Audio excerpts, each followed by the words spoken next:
Hello everyone, welcome back to the channel. Today I'm going to show you the only way to change your age on TikTok.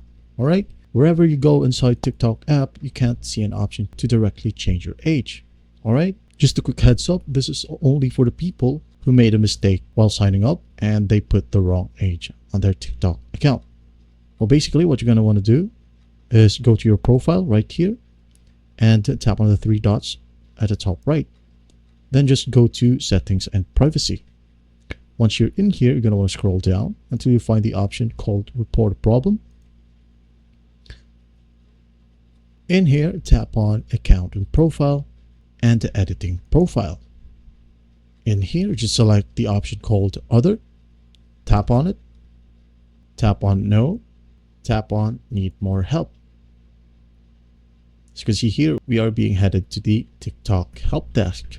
So what we're going to do in here is just tap on other and a TikTok representative will talk to you. Just go ahead and provide all the necessary information, including a screenshot or a copy of your birth certificate, as they will need that as well to confirm your birthday. And that's basically it. From there, TikTok help desk should be able to help you. And I hope this video helps, and please don't forget to share this video to your friends. And if you find this video helpful, please leave a like and subscribe.